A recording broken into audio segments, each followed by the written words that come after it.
Is this offer on?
Good.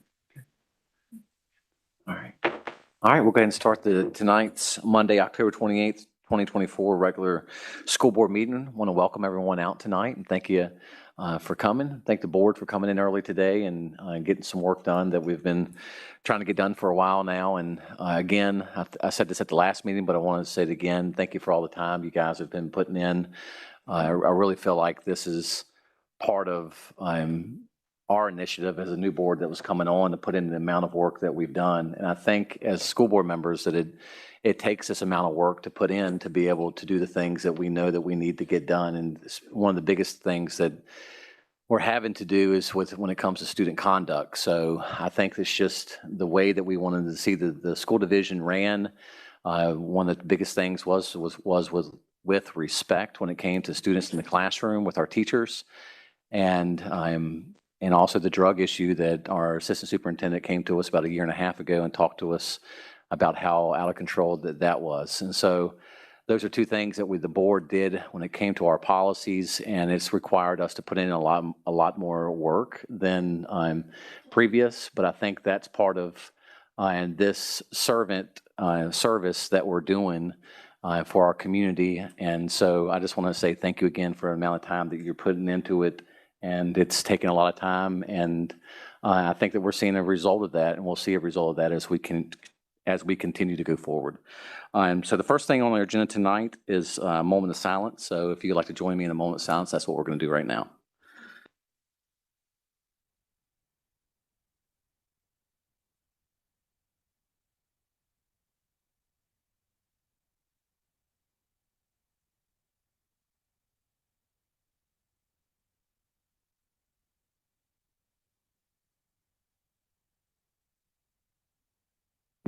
Okay, thank you. If you can, stand with me for the Pledge of Allegiance.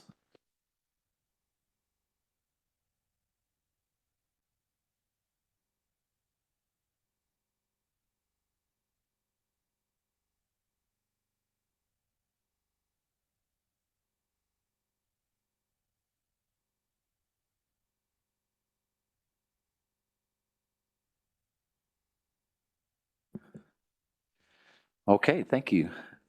First thing on our agenda tonight is board highlights, and I'll start with Ms. Burgoyne tonight to my right. Okay, well, thank you everybody for coming tonight and for everybody who's watching online. So I have just a couple highlights. I was able to go on a field trip with my twins pre-K class this past week, and I always joke with them that they go on field trips, eat and play all day. I said, what do you guys do all day? It just seems like you guys have fun. And I'll be honest, I was apprehensive about sending them to pre-K. I was scared, I was worried, and I told Miss Lore, she's at the end stages of schooling and her kids are graduating and mine are just starting. So emotional on two different levels. But since my kids have been in school, they are thriving, and I am like the biggest cheerleader. And if anybody is, considering pre-K and RCPS, you should absolutely go for it because it's an awesome program. So that was a lot of fun. I will say too, if you have kids that are trick-or-treating, and one thing that I'm really big on is community, and seeing how many community events we've had with our Parks and Rec, with our towns, churches in the area. They've hosted so many overwhelming events, JMU. I mean, it's been awesome.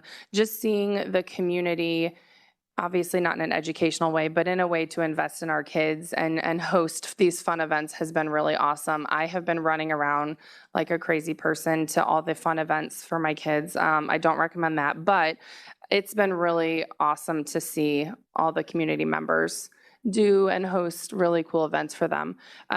My last highlight, I just want to mention, today is National First Responder Day, so I do want to thank Deputy Puffenbarger for being here, one of our SROs.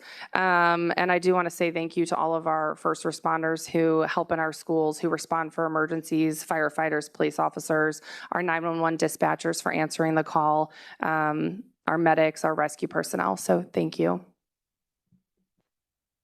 Thank you, Ms. Burgoyne. Ms. Cave? I just have two tonight. I was able to go, I keep on thinking it's still last week, like this is a Friday. So it was last Wednesday that I was at Stonewall High School for the governor's school executive meeting. I've gotten to serve on that committee this year, and that's been interesting. And the one thing that I really love about it is that I realize that we have a lot to do in the field of catching up with learning loss and such from COVID, and those that are struggling. But we're also doing things like the governor's school that really, what is the word I want to use? Use all of the extra talents and skills and abilities that our students that sort of overachieve have. And so I'm glad that as a county, we're looking at high achievers and those that are struggling from, just the past few years and catching up from from the 2020 incident. But I enjoyed being able to go up there and sit with them for a while. Now, back in February when we had our meeting, I think it was the FCCLA at, it was Mountain View then, served us lunch, and I had an unexpected incident come up. And I was late, and I didn't get to do lunch with them, so I really hated that because that's always enjoyable, and they work so hard. But anyways, I didn't make the lunch, but I made the meeting, so it was a good drive, and that's something that I'm glad that our division participates in. And I also just wanted to just highlight our teachers, no specific ones, but I spent lots of hours in the past 2 weeks on the phone, just getting a feel of the current climate in our schools and our classrooms, and had a lot of teachers, tell me what was really good and tell me some things that they're still struggling with. So I just wanted to say I appreciate you guys telling me, what's on both ends of the spectrum, what's been helping you and what's still to be achieved. And thank you for giving us the chance to respond to all of those needs. And we just appreciate everybody, all the teachers that work in our division, and are just kicking the school off again this year. I can't believe it's the end of October already, but anyways, thank you. Thank you, Ms. Cade. Ms. Hurst? I have a couple of highlights this evening. The first is the side-by-side with the Pence the Pence band students and the Turner Ashby marching band. My son is in 7th grade and had an opportunity to join the Turner Ashby marching band for parts of the football game. And I just think those are the kinds of things that build your program, excite kids about joining band in the future, joining marching band. As a former band kiddo myself, I was in marching band and concert band, and I loved every minute of it. And, you hope that maybe as a parent, one of your children will take on one of those passions and find their group of people. And it was just really fun to see how the Turner Ashby marching band kiddos just kind of took those Pence kids under their wings and just had conversations with them, and they played some songs together. It was just a really great time. So I'm thankful that we have those opportunities for kids to get them excited about getting involved in something when they get to Turner Ashby. And we've talked a lot about this as a board, about how important it is for kids to get involved and to find things that you are interested in and find your community especially in middle and high school. It's really important. So I love that we have those opportunities. The other two highlights are I had the privilege of visiting John Wayland. I think it was last week. Ms. Burgoyne and I took a visit over there, spent a couple hours chatting with teachers, and then we also took a tour of the building. I think of all of the schools that I've visited so far, John Wayland has the smallest classroom sizes, square foot. Dr. Shiflett, you'll have to check me if I'm wrong about that, but their classroom sizes, not class sizes as in number of students, but their classroom sizes were smaller than I was expecting. So that was interesting to see. But the one of the highlights for me in that trip was I sat in on a bridge to practice meeting with the kindergarten teachers and the reading specialist. And for those of you that don't know what a bridge to practice meeting is, those are meetings that our teachers have weekly in grade level teams with the reading specialist. And in those, we're bridging the things that we've learned and putting them into practice. And there's a great deal of collaboration that goes on, meeting the needs of kids in your classroom and in your grade level. And what I love about it is it's data driven. And so what I got to see for the first time, I'm sure we've been doing these longer than this year, or maybe they're just brand new this year, were the student reading plans that they put into place for kids who are in the high risk category based on assessment data. And what was really amazing is, these look like miniature IEPs when they're finished. They're very intense, but they're very specific. And there's a lot of collaboration that goes on. And what I love about it is everybody knows what we're going to do to get a struggling student from point A to point B. And then you recheck the data. And if you're not where you thought you were going to be, you're going to collaborate and go again. And what I love about that is there's no guesswork as to what we're supposed to be doing in the classroom. And there's a lot of support and a lot of encouragement and help from multiple personnel in the building. So it's really a great way to collaborate and get a strategic plan together for kids. The other highlight I have is I went out to Otterbein. I was invited to I kind of invited myself. I try not to do that, but I did invite myself to observe some CKLA language arts lessons in 3rd and in 4th grade out there. And the teachers I watched were just phenomenal. In 3rd grade, the kids in language arts were learning about the axial system, which I didn't know it had a name, but they're talking about the skeletal system and the body and body parts, and they're reading, and just the language and the vocabulary and the rigor that is being brought into our classrooms. It's a lot, but it's also really impressive because our kids are capable, very capable of rising to that challenge.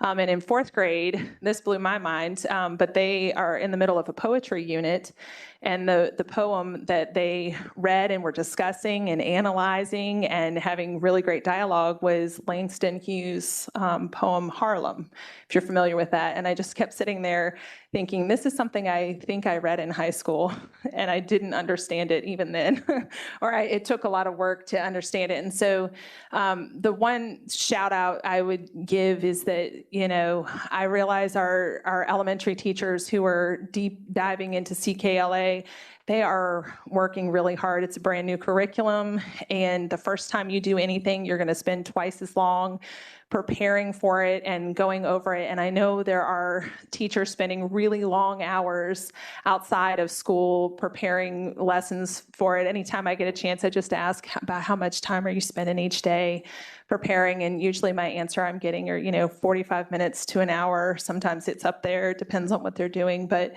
they're spending a lot of time outside of school preparing for these lessons. And I just want to give a shout out. The feedback I've gotten is pretty positive in that they like the rigor. There's a lot of good to come from this curriculum, but I just want to say I'm thankful and grateful to our teachers who go above and beyond, and grateful that I get a chance to go in and see all the great things that they're doing. Thank you, Ms. Hurst. Ms. Laura? Thank you. First, let me apologize in advance. I'm just out here living my best life, and apparently that does not include sleep. So I'm a little tired because last Sunday, I left my home and traveled to the train station to travel to I think it was the 98th National Convention, the National FFA Convention with Turner Ashby High School.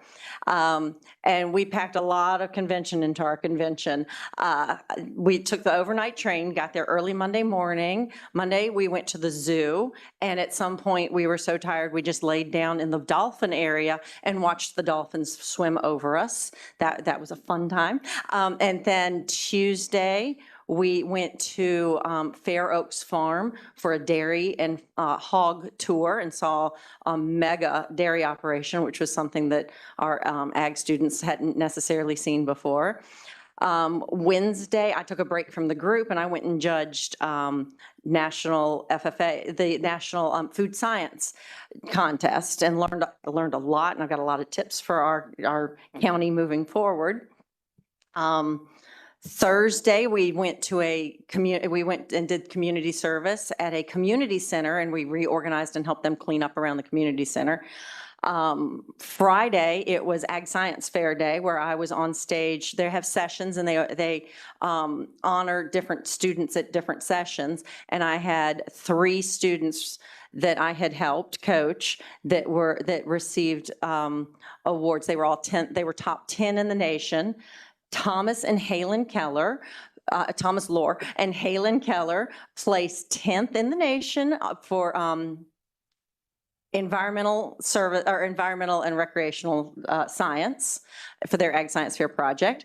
Rhiannon Mongold placed 4th in the nation, and Kaylin Burke placed 8th in his contest. So I had 3, it was session all day. And I believe that was the day that we had lunch with Dr. Shiflett, and he got to interact with the kids some too, but we barely saw each other at convention.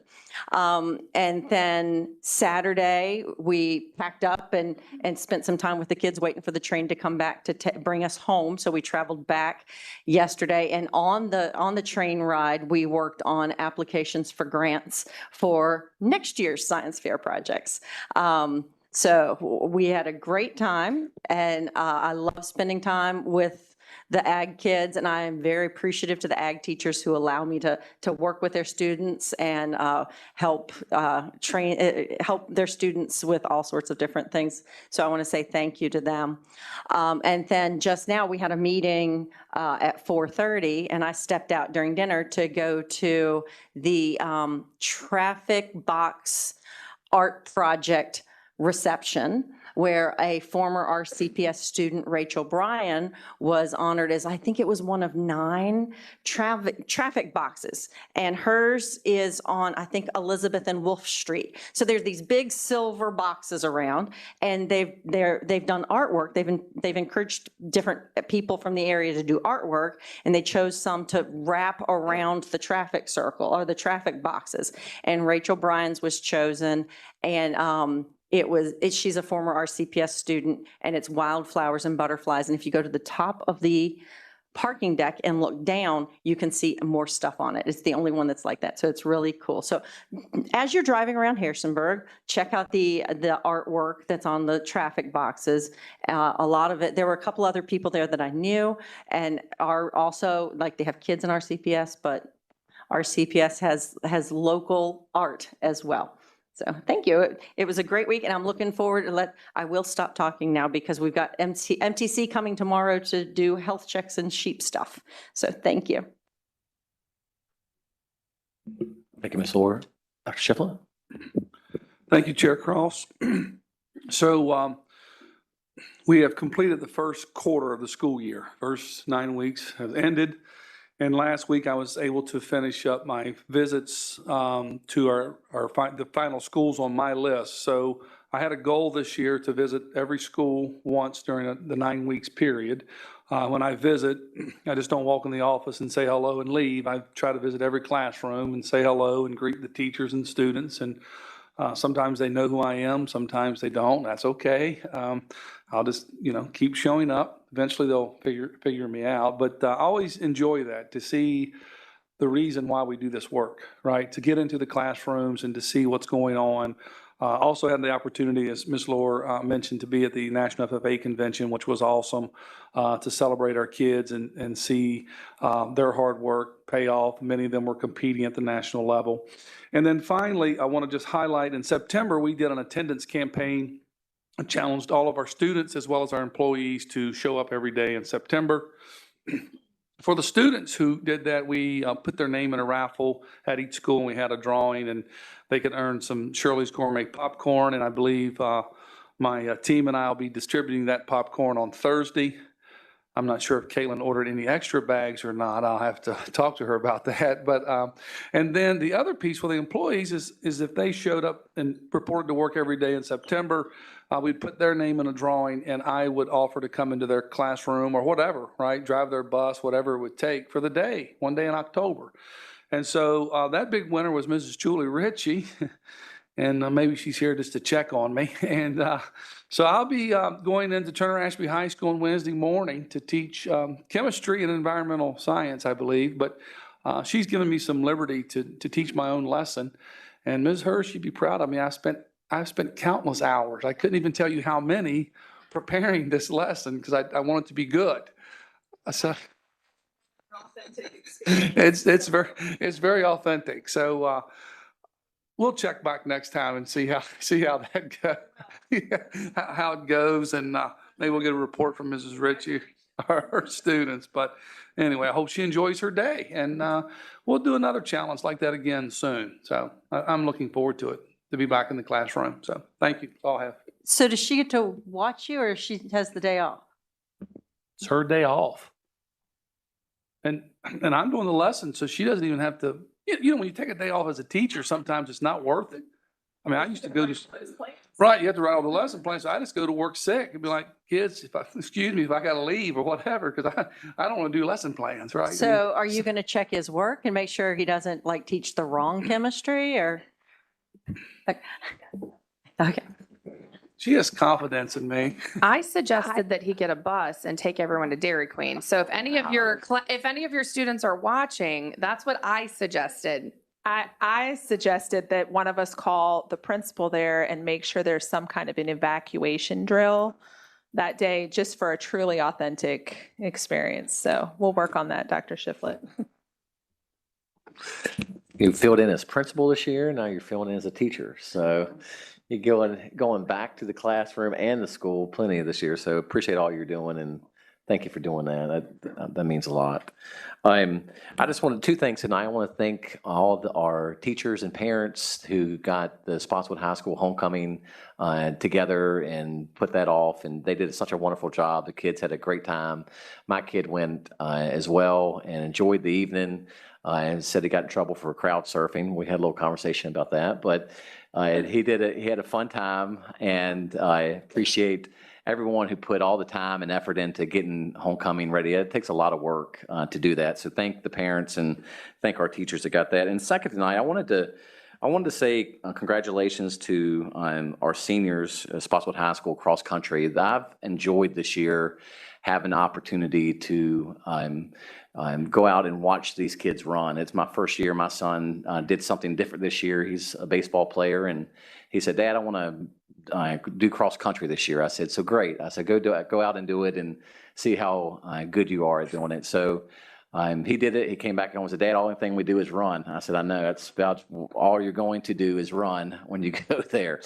And so, but he's had an incredible coach, Coach Sue Cook Rinker. He came home and said, Coach Sue cooks us every day at practice. And but they just absolutely love Coach Rinker. She's an incredible person. She does a great job with the kids. And I just appreciate her so much with all that she's doing with our kids out there. She's very detailed in what she does. And I've been around sports all my whole life, and she is one of the best coaches that I've been around. So thank you, Ms. Rinker, for all you do. But I wanted to recognize the seniors, Ben Tamai, Troy Kramer, I'm sorry, Peyton Knee, Marika and Ashlyn Dickel. There are seniors out at Spotswood High School, and I've enjoyed this year watching those kids run and see the camaraderie amongst the team. It's just been a great team to watch and be a part of. So I just wanted to say thank you to Coach Sue for all the time, and her husband. They took them down to Richmond 2 weeks ago. They stayed the night on a Friday night, had to meet on a Saturday, and that's just a lot of time and effort that Coach Sue puts into it. So just wanted to give her a shout out tonight. So thank you, Coach Sue, for all you do. The first thing on our agenda tonight is to approve our minutes for the October 14th, 2024, and the minutes for the October 17th, 2024 meeting. And do I have a motion to approve those two? I move to approve the minutes of the October 14th and October 17th, 2024 meetings as presented. Thank you, Ms. Hurst. Do I have a second? Second. Thank you, Ms. Burgoyne. Any questions or comments? Hearing none, all those in favor say yes. Yes. All right. Any opposed, say no. All right. Motion passes 5-0. Next on our agenda tonight is field trips, and Dr. Shiflett, you have that. Chairman Cross and board members, I have 2 field trips for your consideration. Spotswood High School Band All-State Jazz Ensemble, November the 19th to the 21st, 1 student, Norfolk, Virginia. And then East Rockingham High School TSA Leadership Academy, November the 15th to the 17th, 8 students, Hartford, Virginia. And I do recommend approval of these field trips. Thank you, Dr. Shiflett. School board members, hearing the superintendent's recommendation, do I hear a motion to approve that recommendation? I move to follow the superintendent's recommendation to approve the field trips as presented. Thank you, Ms. Burgoyne. Do I have a second? Second. Thank you, Ms. Cave. Any questions or comments? I just wanted to say, we're just approving the band trip to, was it Norfolk? I don't have it open. For one student, Yeah. right? Not 2, but 1. Yes. Okay, I just wanted to make that a matter of public record. Yep, Thank no, you. that's what I read, 1 student. Thank you. Will that student be joining other students? Yes, there's other students there. Mhm. Are there any other from RCPS going? Do we have? I believe there are 2 from Turner Ashby.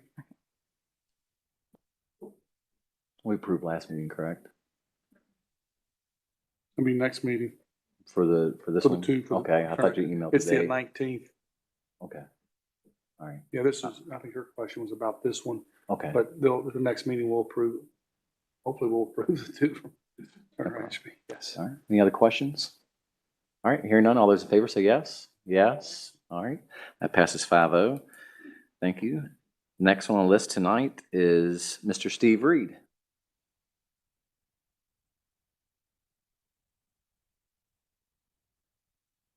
Chair Cross, Dr. Shiflett. As part of Dominion's underground strategic program, I'm bringing to you an underground electric easement at John Wayne Elementary School. They would like to place the above ground line that is now running to the, I guess it would be the west or northwest of the school underground. And I recommend an approval of the easement to allow Dominion to install the service line underground. Chair Cross and board members, I recommend approval of the underground electric easement at John Wellon Elementary School as presented by Steve Reed, Director of Maintenance. All right, board members, do I hear a motion? Thank you, Ms. Cave. And do I have a second? Second. Thank you, Ms. Hurst. Any questions or comments? Mr. Reed, while we have him here? When does this begin? The time frame is not determined at this point. It'll be in such a way that it won't affect the school operation. Okay, that was my concern. Okay. Any other questions, comments? Hearing none, all those in favor say yes? Yes. Any opposed? All right, motion passes 5-0. So there is an easement that I'll give to Caitlin for you to sign later on then. Okay. Thank you, Mr. Reed. Appreciate it. All right. Next on our list tonight, Dr. Shiflett. Chair Cross and board members, upon review by the Content Review Committee in accordance with RCPS policy IIABB, I recommend retaining Under the Moon, A Catwoman Tale by Lauren Miracle, as the book does not contain sexually explicit content as that term is defined in RCPS policy IIABA. Thank you, Dr. Shiflett. Board members, do I hear a motion? I move to follow the superintendent's recommendation to retain Under the Moon, A Catwoman Tale by Lauren Miracle, as this book does not contain sexually explicit content as that term is defined in RCPS policy IIABA. Thank you, Ms. Hurst. I'll second that. Any questions or comments? Hearing none, all those in favor say yes? Yes. Any opposed? All right, motion passes 5-0.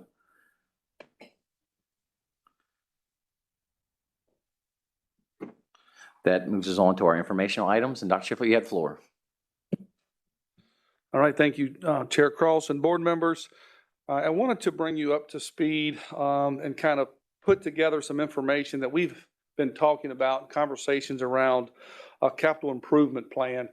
We did present this last week to the Board of Supervisors, who has to ultimately approve this and to determine what they're going to fund and in what order, right? So there is a limited amount of funds, and then they can only go out to so much debt at a certain time. So we try to pace ourselves and not take on too many projects at one given time.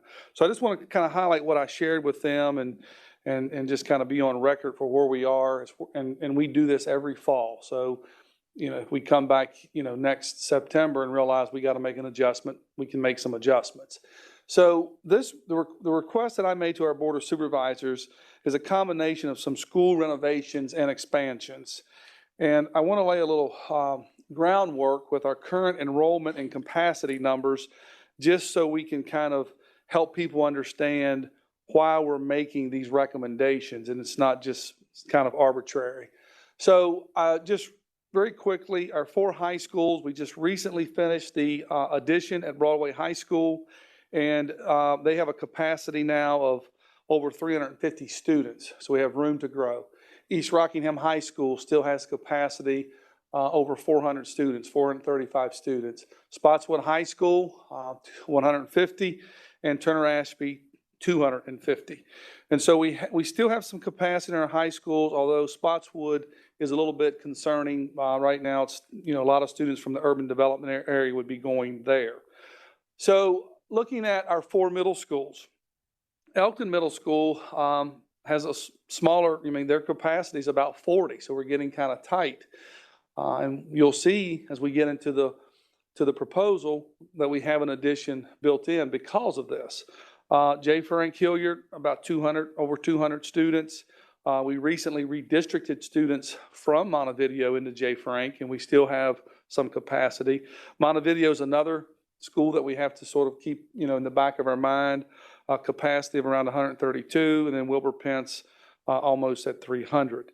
So we've just, again, looking at where we are today with capacity, these numbers can obviously change with the development that we're seeing in our community and, decisions that people make for raising families and having children.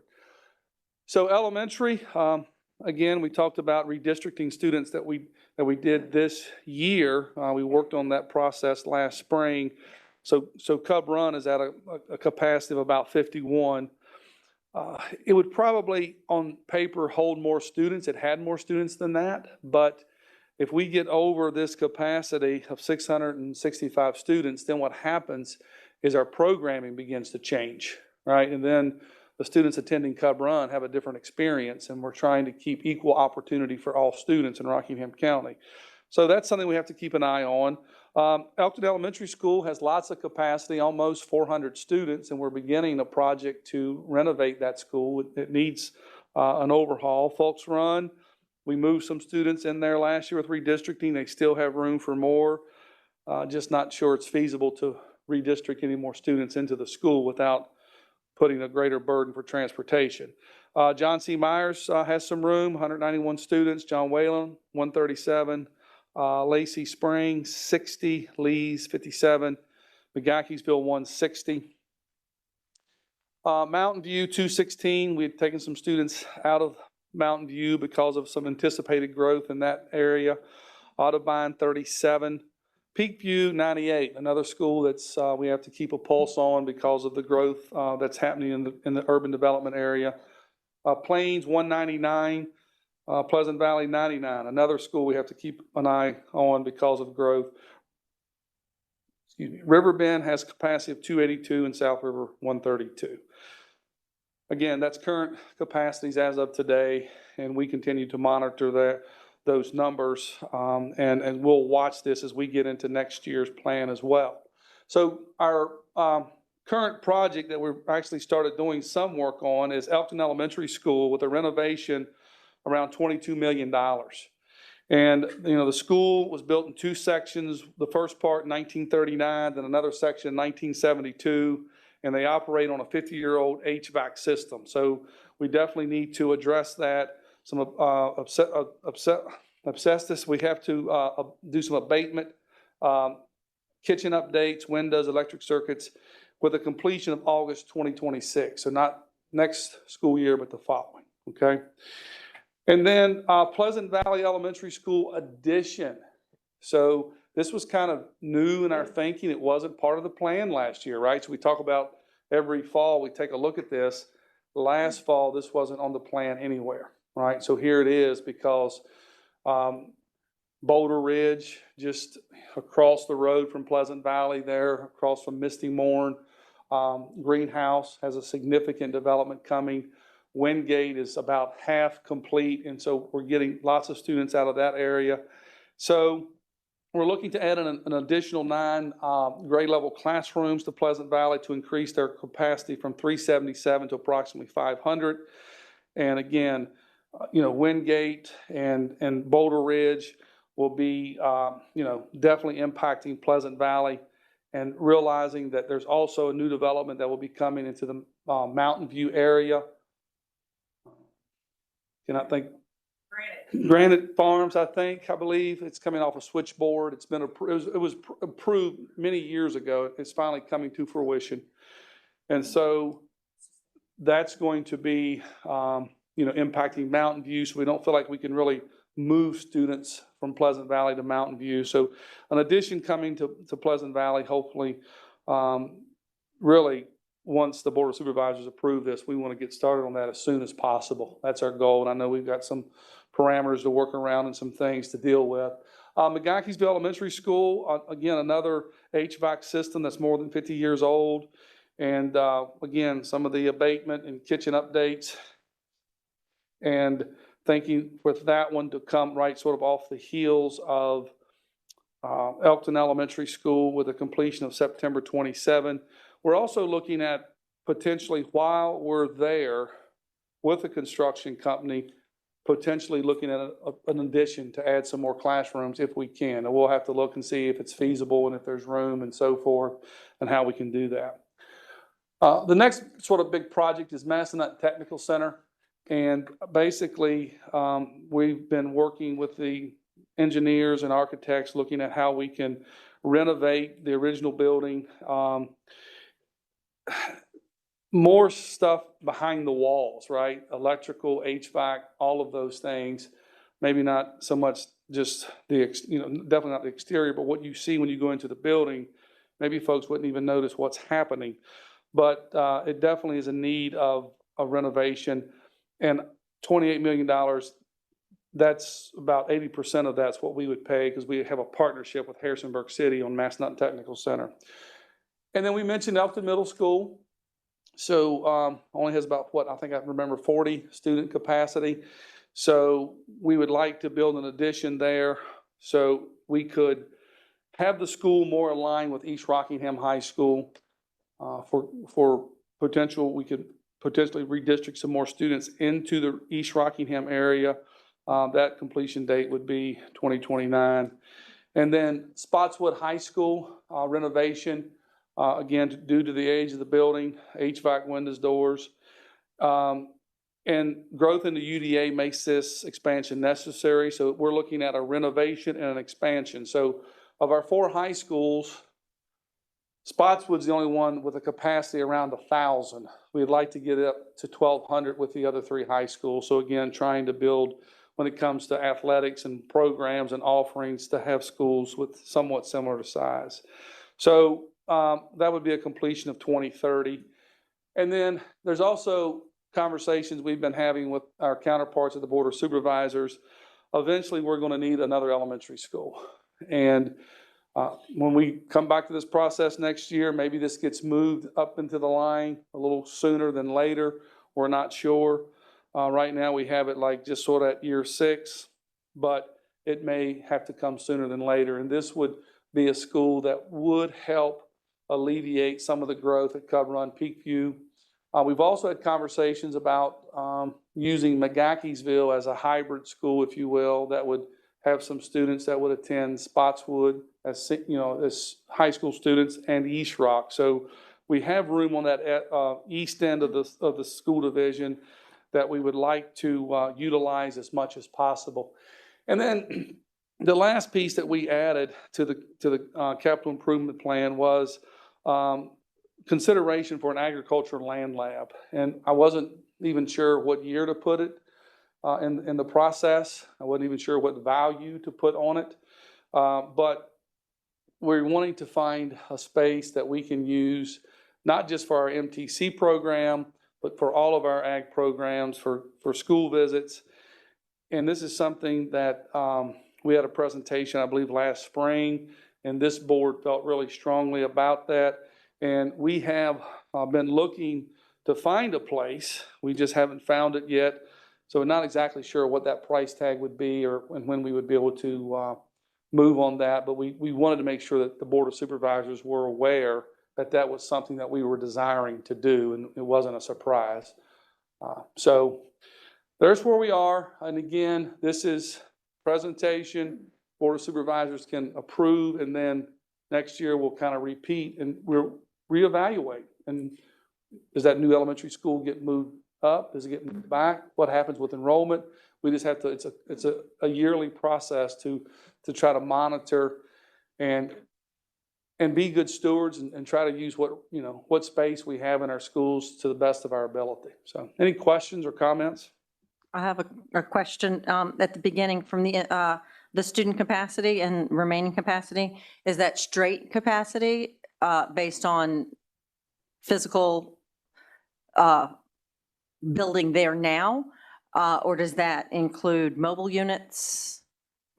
It is based on capacity of the school now. So when we talk about like Elton Middle School, 40 capacity, they have some extra, I think they have two mobile units, or 4 mobile units. But we're teaming at the middle school, 6th and 7th grade. And so those teams, the class sizes are pretty small, so they have room to grow. But yeah, that's the numbers excluding the mobile units. Okay. So we're getting more, we could get more in there, but it's mobile units and we don't like mobile units. Because, we've talked to our safety officer and Right. he's pointed out mobile units are difficult at best. And then Massanutten Technical Center. Does that price tag include a total renovation? Or is that just a renovation? I remember touring MTC and he had all these things that, oh, we should do this to make it better and we should do that, but we have to stay within a certain percentage of renovation. Or because if we renovate more than X percent, I believe it was 30% is sticking in my brain. If we go above this percent, then it kicks us into some kind of code thing and we have to do sprinklers and all sorts of updates that makes it way more expensive. Am I speaking the right language, Steve?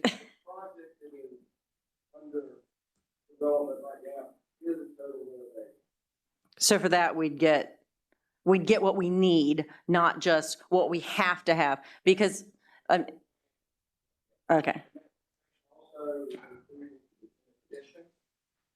Take the outbuilding, the out classroom, bring that inside of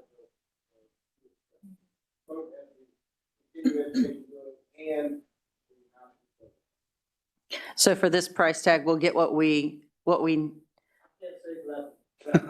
yeah, well, ballpark, for this ballpark, the plan is to do a major total renovation, not a Band-Aid renovation that'll have to come back and be Band-Aided again, or no Band-Aids. Awesome. Yeah. Thank you. Complete renovation plus, as he said, an addition. So Okay. that will take care of the mobile units at MTC. And they also have some ideas of some fencing and things to build some additional safety and security.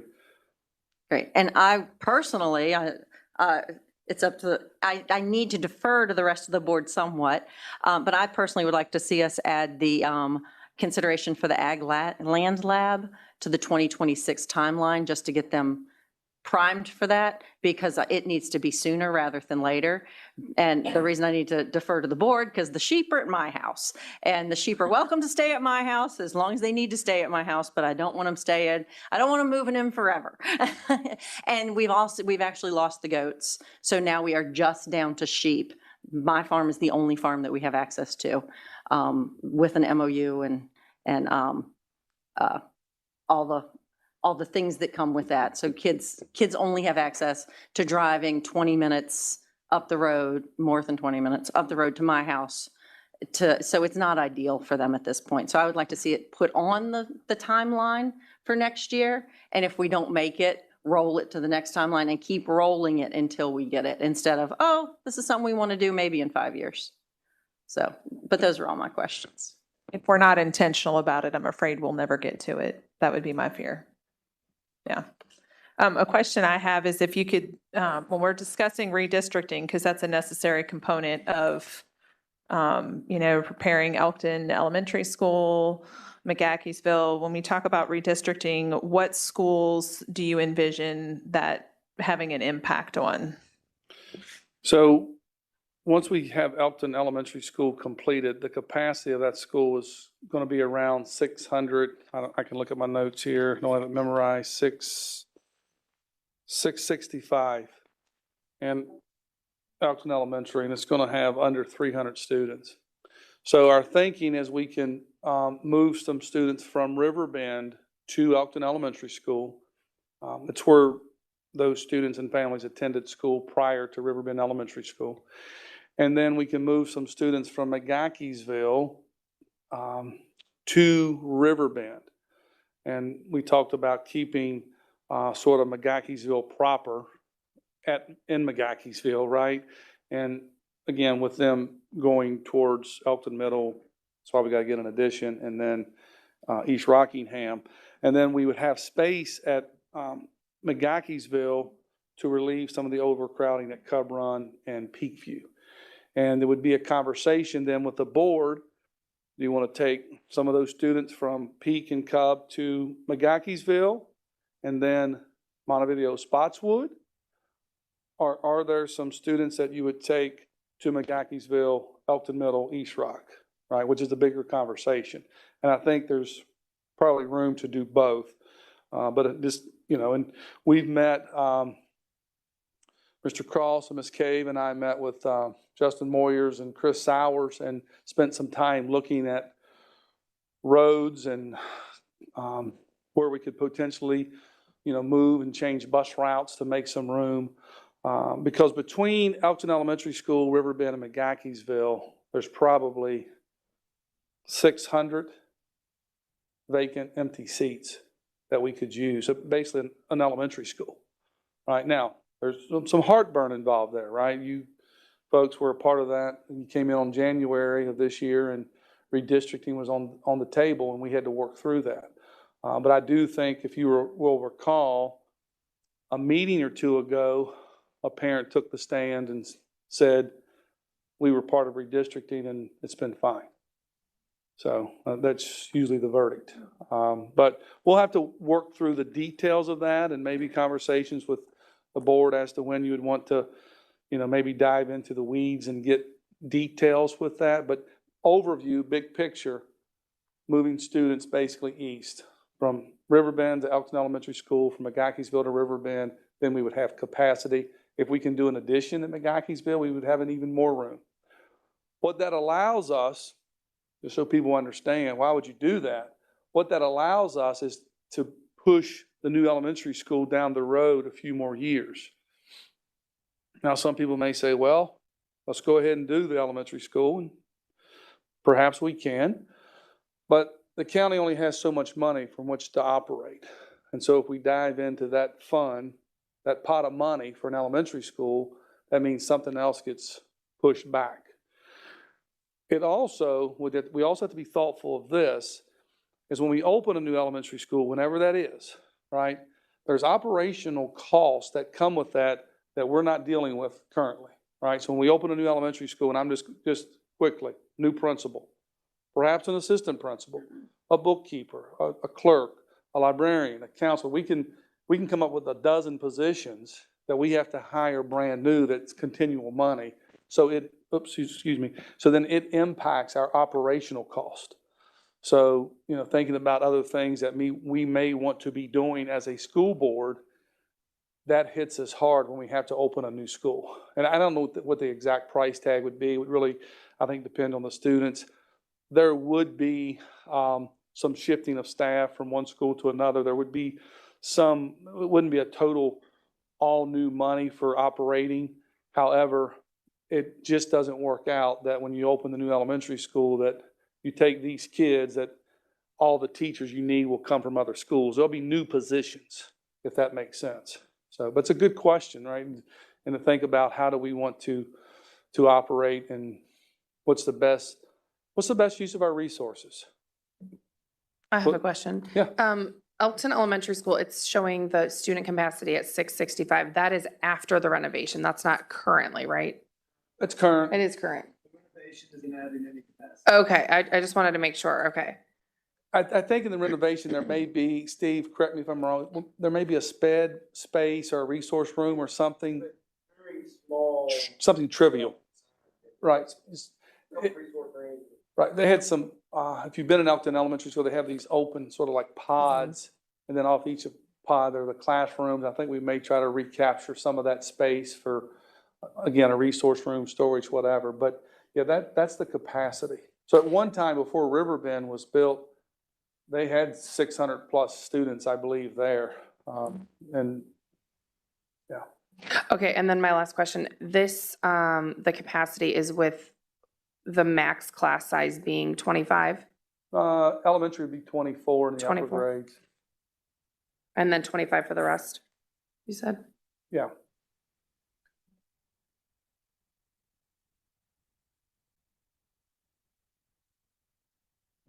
$25 for secondary. Yes. Different in different grades in elementary? Yes. 19, I think it's in kindergarten, and then Yeah. 20, 21 in first and second, and then 24 and 3, 4, and 5. I Okay. believe. I don't, 22, then 24. Yeah. Okay. Secondary is based a little bit different. It's a different form. Well, and also with secondary, if it's a CTE course, right, they have capacities based on how many students can be in the shop, so that changes. And some of those classes may be significantly large. Yeah. Could be 28 or 30 if it's maybe a dual enrollment calculus and there's only one teacher that teaches that and there's only one section needed. You may have some classes that are much smaller. That her asking that was a perfect segue into some of the questions that I have. And this has been a really good meeting. Good information. Thank you very much. Just well organized and just thank you. But I can hear the teachers on the east side of the county when they hear you say, and I had not mentioned that we had, Chair Cross and I had met with you and Justin about possibly redistricting and shifting students down that way. And I think it's probably going to be the middle school teachers that freak out when they hear this meeting and go, oh my gosh. So I freak out a little bit, to be honest with you. It makes me nervous. But I notice here that the capacity for EMS, it says more aligned with East Rock capacity. So you're talking 1,200 after an addition? Or what are we talking about So here? think about, so let's think about East Rock, let's just say has 1,200. It's a little bit more than that, but let's just go with that. So there's 4 grade levels. So that means there's 300 in each grade level. So for Elkton Middle School to be aligned with East Rockingham, there's 3 grade levels. It would need a capacity of about 900. Okay. 300 each grade level. Okay, but still, it's a significant increase from a capacity of 600. Yeah, absolutely. Is that where it is now? Yes, yeah. Okay, It would, to 900 Yes. maybe. So I wanted to say that because I don't know if they won't see that number on here. yes. And still it makes me panic a little bit because we have those mobile units there. And as Miss Laura said, and I had written it down to point out too, mobile units are a concern. And the other thing I just want to add too, that can get a little bit tricky is, right now, and I don't really know Elkton Middle School's current situation, but in many cases, a teacher's not sharing his or her classroom. In other words, they have that classroom, it's their space, right? But for a period, part of the day, there aren't any students in there, right? So if you rethink about sometimes how you use your space, you can sometimes get more students in. Now, as a teacher, so I'm gonna go back in time, I liked it when I just had my own classroom and no one else shared it, right? Because I could put the desks the way I wanted them, and Yeah. I could say, don't erase my notes up there on the chalkboard. I said chalkboard. So, And I didn't blink. I don't, it's I'm normal, that right? old. I'm that old, chalkboard. But it's, sometimes you'd have to say, okay, it's, no one's in this class this period. We can bring another class in here and use this space, right? Okay. So you can also be creative. Can I piggyback on the mobile units thing? Just so we're talking about classrooms. Does that also include, I know like at Linville, they have a mobile unit. It's not a classroom, but it's used for music and art. So would those types of things still exist since it's not a first grade homeroom? Do you know what I mean? Like, are we going to have those mobile units still for other things that are not homeroom classes? Ideally, we wouldn't have mobile units. Right. That's what I'm hoping. Period, That's what I was right? hoping you'd say. That's what we would work towards. Okay. What will happen at Elkton Middle School, and we really haven't, I don't think, spent much time talking about this, but Steve and I have mentioned it in passing, is we need bigger cafeteria space, right? So, and probably, here it is, Elkton Middle School only has one shop. Like, I've always been perplexed why the other 3 middle schools have 2 shops and Elkton Middle School only has 1. I mean, it was a high school before it was a middle school. So I don't know how that worked out. I wasn't even around at that time. I'm not that old. But so we would have to think about building potentially another shop, probably moving the cafeteria. Like the addition would probably be like, here's the cafeteria and some shops or something, and repurposing what we have. I mean, it would be kind of interesting how we have to approach it. But it would probably not just be all classrooms, there'd also probably be some cafeteria and kitchen, which is expensive, and, you know, and then some shop area. Okay, and I wanted to add too that, you know, I said in the beginning, during highlights tonight that I talked to many teachers.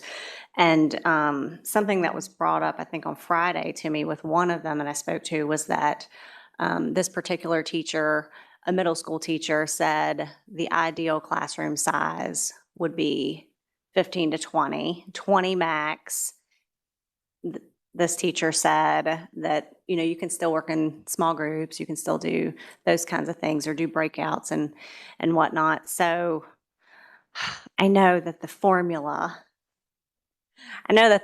is for a certain number, but one of the things we talked about so much is having, and I know, it's something that I said to that teacher was, what I've consistently been told is that, you know, once these students get older, like they're a little less needy, so you can have bigger classrooms. And this particular teacher said, it's 20 is max, you know? Are we even close to? So I, what? He was like, hurry up. No, I got more. So- Talk fast. I got more. Man, I could say a lot about class size and those things. Just want to put it out there because No, I that's want, fine. I So, want teachers and parents to know that it is in the talks. right, it is. So let me make a couple of comments about that. So one, by the way, sidebar, I sent out the comprehensive plan survey today. And thank you to Caitlin and Katie for getting that out. One of the questions that we asked specifically in that comprehensive survey is about having math specialist teachers at the elementary school to teach math to all elementary schools, to add an additional planning period to elementary school teachers to take something off their plate and to really focus on math instruction for elementary kids. We're doing, I think, good work with CKLA and reading. I think we're moving down the path. I think math is next. To do that, $5 million, probably, over 3 years or so to build that out. So I think we have to have some hard conversations about what does the board value the most, right? Would you, like, I'm just going to, if I was a teacher, if I was a third grade teacher, and maybe after Wednesday, I'll be able to speak more candidly about this. Maybe I'll change my mind.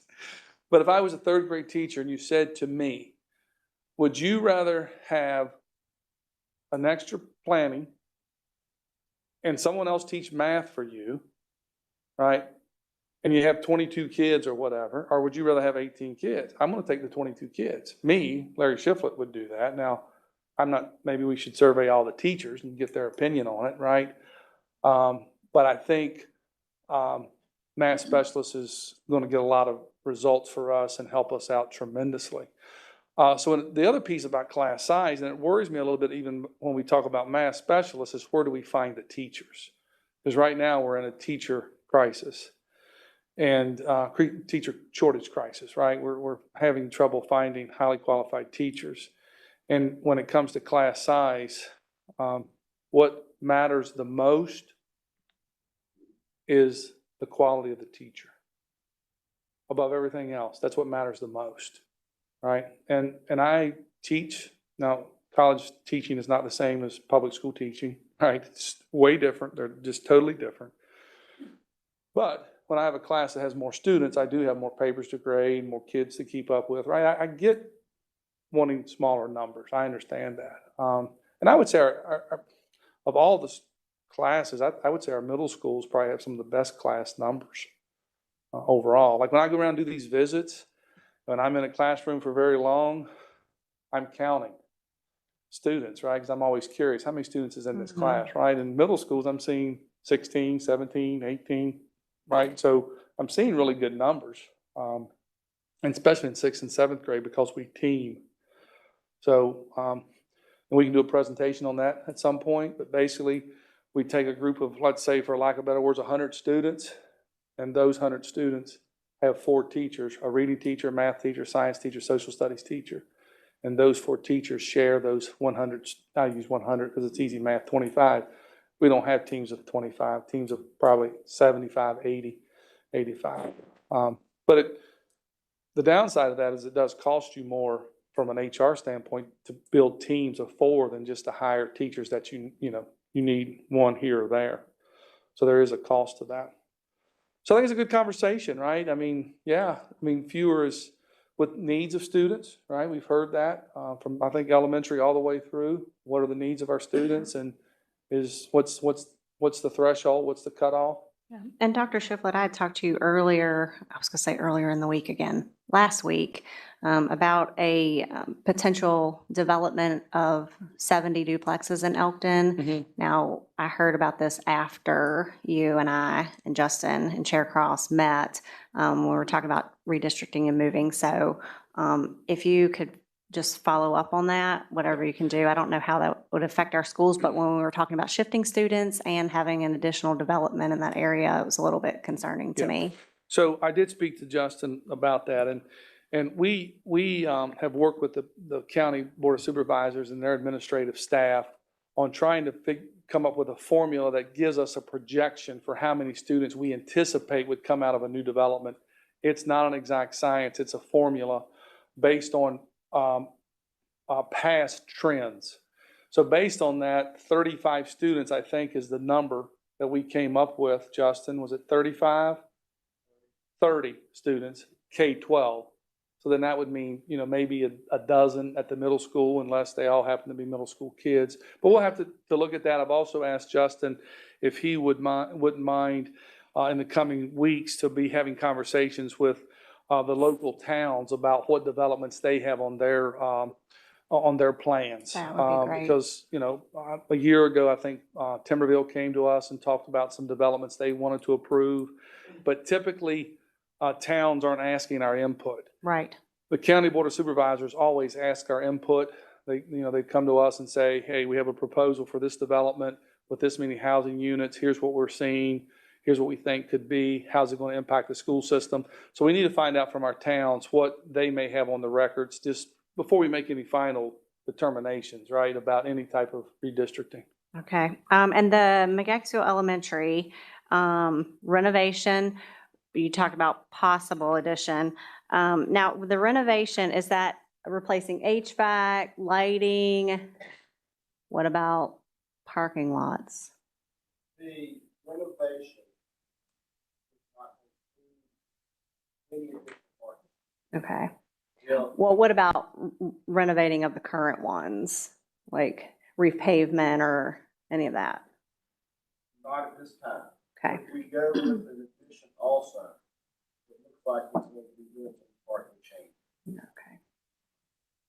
We have to, because if we had strength in the past couple of times, I think we parking there. With the parking to make that happen. Okay. And I hate to ask you in your opinion in front of everybody, but I just, in looking at this, and I know this is not an exact science, but is MTC or EMS, what's the bigger need? Because in our tour with Kevin Hutton, he did point out some stuff I'm concerned about too. And I'm not trying to be, because EMS is my area, because MTC is part of my heart too. So can these go on simultaneously? Could EMS come first? I'm not saying it has to, I just, in your expert opinion. I would say I'm probably a little more worried about MTC, just in where they are with their HVAC and that current system. We're at a point where we can't get parts for some of the equipment, so that's troublesome. Now, I try to think outside the box sometimes if there is a problem, I try to come up with a solution, right? Not always are the solutions favorable to people, but sometimes they make sense. In the short term, and we've done this sort of before, but in the short term, if things were busting at the seam at Elkton Middle School, we could always take the 8th grade to East Rock for a year until we get the addition built. And years ago, we took 5th grade from Elkton Elementary School to Elkton Middle School because Riverbend was being built, and it was Elkton Elementary School was busting at the seams, and so we made that adjustment. So if you came to me and you said, oh my goodness, push the panic button, things are troublesome here, I mean, I think we could make it happen, right? I'm not saying this is ideal. It's like a mobile unit, right? When I look at a mobile unit, I go, oh, this is wonderful. But it's a solution to a problem sort of temporarily. It's something you probably could do for a year, right? To say, hey, we're really at capacity here. Let's do this for a year till we get this addition built, right? But let's reevaluate and see where we are. I don't anticipate that we would necessarily move students next year. I think it would be more advantageous to get the renovation at Elkton Elementary School finished. I'd make friends with Steve Reed if we did that, right? He would appreciate that. And then make the transition. And I think we would be okay with that, but we have to keep a pulse on it, right? We just have to watch it. Yeah, but I understand your concerns. I get it. When you're like 40 kids capacity, that's not a lot of room for growth, right? Yep. But Dr. Sheffield, thanks for bringing this tonight. This is something that gives me a lot of concern when we're talking about, we went over just roughly the numbers tonight, just what's on our list. We have a projected $167 million, and that's not even including a possible new elementary school. And that bothers me. A lot of times we're looking at a national election, and we should be worried about that. But I think that a lot of people a lot of times forget about that our local government affects our life on a daily basis. And we're seeing that within the city right now. I've got friends that are being priced out of the market because of the taxes that keep on going up in the city. And as a county taxpayer, I think it's our job also to be fiscally responsible with the taxpayer money here on this board, because over half of the county residents do not have kids that go to a county school, K through 12. So we want to do what's right for all our taxpayers, all our citizens here in Rockingham County. And I just want to say thank you to Chris Sowers and Justin Moyers and to yourself tonight for meeting with me and Ms. Cave and really looking at, and that's what we were doing when we were looking at the, trying to put off as long as we can having to build a 40 million plus elementary school because of all the new building that's going on. And if I am a county resident, I think all county residents should be really concerned about how much development is happening within our county. And I think there's two questions that I would ask would be where is everyone coming from and what's driving the construction, right? So like what business or what's happening that's causing all the new growth of all the new people that are moving into our community.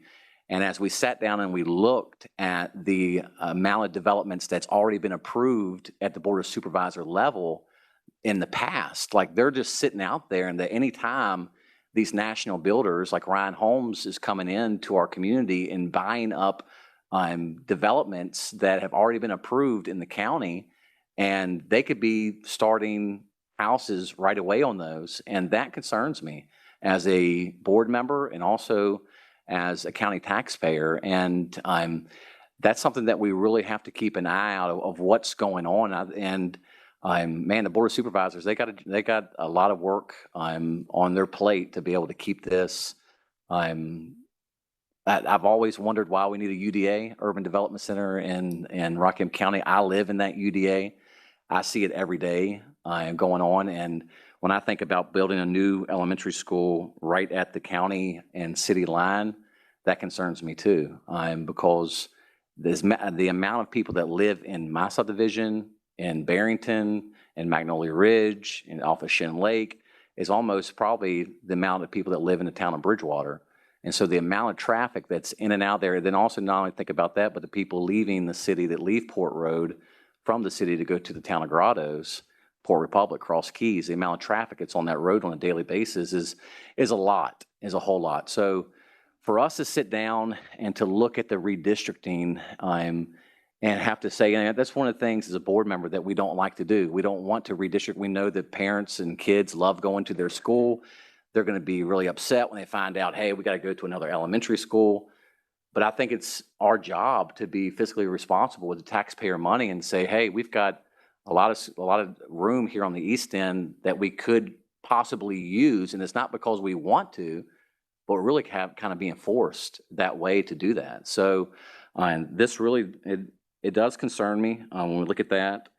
And I just appreciate all the work that you've put into it. And I appreciate Ms. Cave as well, sitting down and because it would be District 3 and District 5, I'm looking at having to redistrict and have to go this route and making sure that we're spending taxpayer money correctly. So it's been a big job. And thank you for looking at this. Thank you for bringing this presentation. As you see tonight, we all had plenty of questions to ask and to look at. You know, it's something that's on our plate. You know, it's something that I see every day. You know, when I drive out to take my kids to school and go home, I see the growth that's happening, and to see how many developments that are already in the queue, as they say, ready, that could be built on. And then when I hear other developments being approved to be built, I'm like, whoa, hold off here. Let's slow down, you know? And so if I'm a county resident, man, I'm really wanting to look into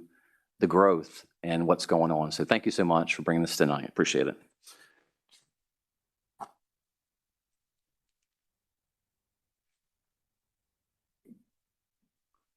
All right, next on our list tonight is Mr. Justin Moyers. Thank you.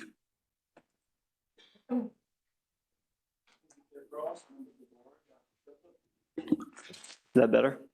Thank you, Chair Cross, members of the board, and Dr. Shiflett. Just want to go over the Rockingham County Schools budget calendar for fiscal year 25-26. It's hard to believe that it's that time already, but it's time to start planning and getting ready for next year. So we've already distributed our budget information to principals. They are in the process of meeting with Mr. Reed and Mr. Bailey to go over their maintenance and safety concerns for the next budget year. They're also responsible for getting stuff in to Dr. Painter in the next couple months for their human resources needs and personnel needs for the next fiscal year. Those will be due December 2nd. Then December 15th, we'll advertise for a public hearing for the board for the budget for the next year. All budget requests will be due to me as of January 6th. And to go back one slide, which I missed this, we will meet with you all starting the week of November 4th through the 15th, one-on-one, to try to get your priorities for the next fiscal year as well. And then come January is when we'll start having our meetings with you. Every board session, we will go over something different. So the January 13th, we will just have our public hearing to hear from the public and hear what their priorities are for the next budget. Then we will have a work session with you all between January 20th and 24th. January 27th at our board meeting, we will look at all the expenditure budget requests that come from all departments. Then on February 10th, we will look at the governor's proposed budget. As long as it is out by then, we will then work with you all again between the 11th and 21st to go over budget priorities. And then the 24th, we will look at what our budgeted revenue expenditures will be from the state. And also just more expenditure discussion on what our priorities are for the next fiscal year. On March 10th, Dr. Shiflett will present his recommended budget to you all at your board meeting. And then at the March 12th, he will take that same budget and recommend it to the Board of Supervisors. And then if everything goes well, on the 24th of March, you all will approve the budget for the next fiscal year. I'm happy to go over any questions or any concerns that you might have. Justin, I just want to say thank you for all you do and for the amount of work and your expertise in coming in and filling some big shoes when you first came in. So I really do appreciate what you're doing. I have enjoyed working with you, and I'm meeting with you and Dr. Shiflett on many occasions on our budget and what's going on. So thank you for keeping us updated what's going on. Thank you for the job that you're doing. Yeah, sure. So board members, questions, comments? Cool. Thank you. Thank you. Appreciate it. Ms. Abernathy, you're next.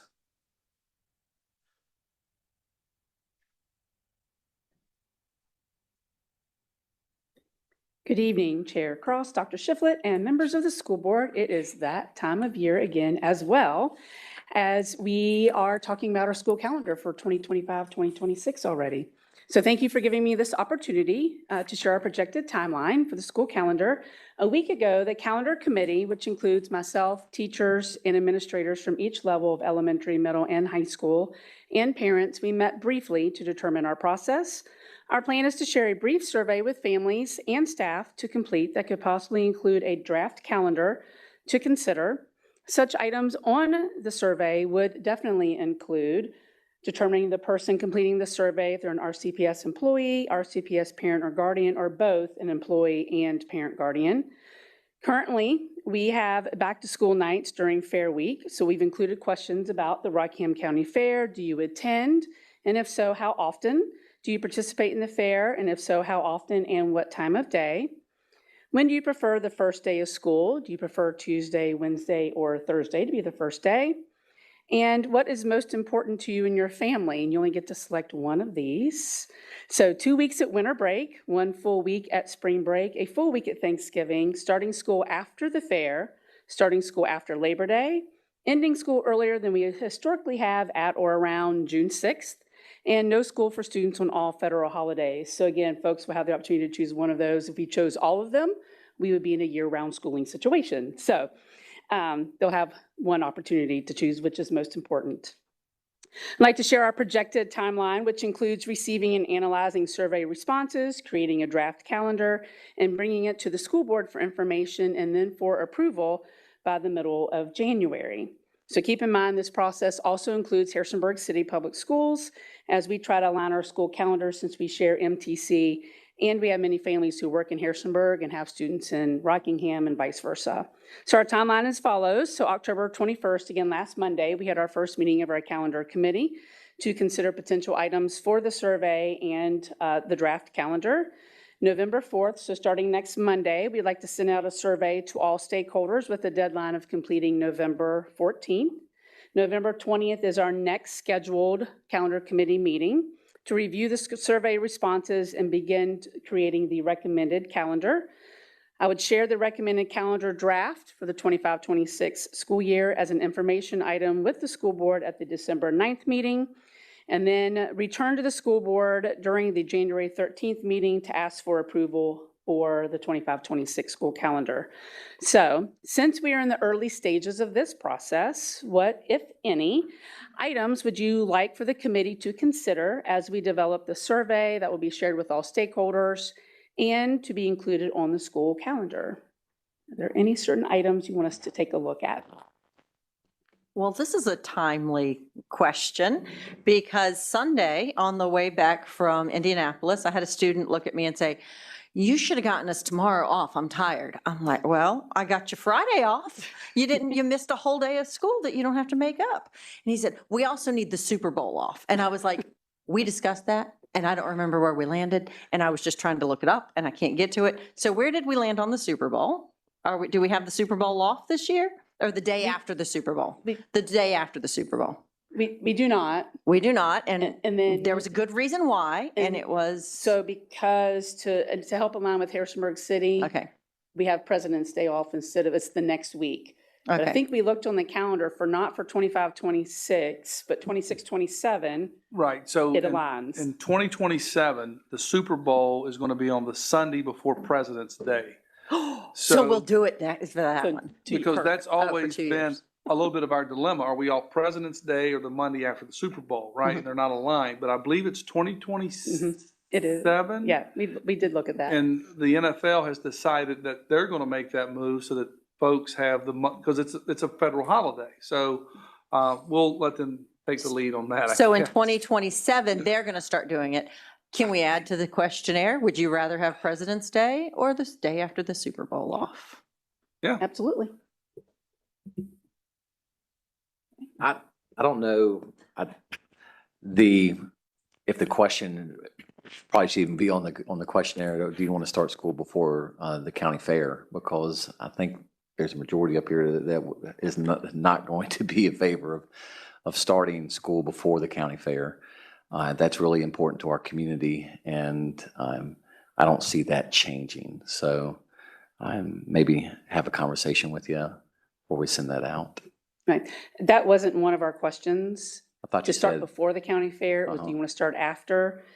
But one of the questions was, do you attend the fair? How often do you participate? Because our back to school nights right now are during fair week. Okay. And we get a lot of feedback about back to school nights and folks being like, I want to go to back to school night, but I'm participating in the fair. I'm taking my family to the fair. So we're considering, what does back to school night look like? Okay. Like, do we, an idea that came up was, I think Harrisonburg City actually runs it this way, that they have one evening from 4 to 7. It's an open house across the board in all of their schools. And is that something we want to consider at all the schools for an open house? Right. Okay. So that was just one of the ideas the committee came up with last Okay. week. Isn't To get there the a back to week? school nights off of the fair week. Okay. Okay. Isn't there a week in between the fair though and the? Back in the following week. There's one day. Mm-mm. One day. Tuesday. Yeah. When we came back to school this year, one teacher in particular really just pulled on my heartstrings, that she missed something very important with one of her kids to be at back to school night because she's so dedicated. And it was something really monumental and really important, and was super positive about it. And somebody took video and pictures and everything. But, I started brainstorming then, and I'm like, we cannot have parents missing these awesome functions, events, contests, whatever, because they're at back to school night, right? I know back to school night is very important, and it's certainly very important for my kids, and they got to run through the school and make sure the librarian is still there and their gym teacher that they love is still there and everything. But I mean, maybe we just need to brainstorm something completely different. Maybe back to school week is the week before the fair, and there's an open house day, or maybe they can reach out to their parents individually. I mean, teachers, you all would have the better ideas than me as a parent. I'm at your mercy. So if you all say, hey, I'm available 2 weeks before school starts, I will pick a time, and maybe they say, hey, this is when I'm there. Kind of like parent-teacher conferences. Sarah, you help me out here. I would say no one's ready for their classroom to be viewed the week before. Right, okay. Before the fair. But I would say one thing to maybe discuss in the calendar committee that could kind of fix this. I think in the past we've started school, like we always start the week after the fair week. Right. But here lately in the last couple of years, we've started on a Tuesday. What if we didn't start on a Tuesday? We started on a Wednesday or a Thursday. That gives you open house nights on Monday, Tuesday night, so it's not during the fair week. That's actually. I'm Superintendent, all sorts of, because I advocated for a Thursday start the whole time. I'm over here on teacher parent end of advocating for a not starting on a Tuesday or Wednesday. And here's why. Kids have been unschooled all summer long. And then they just got off the fair. Then they get off the fair, some of them. But even so, when you ask a kindergartner or a pre-K or a first grader, those are 4 really long first days of school that first week. It's really nice back when we used to do this, and we'd go Thursday, Friday, odd day, even day, 2 days. You get the weekend, and then you come back in for a full week. I think that's good for our little kids. That's good for our middle high. It gets everybody in and adjusted, and off we go. Another thing to consider would be doing a half day the first day or two of school, just because the kids, I mean, I've taught a bunch of different elementary grades.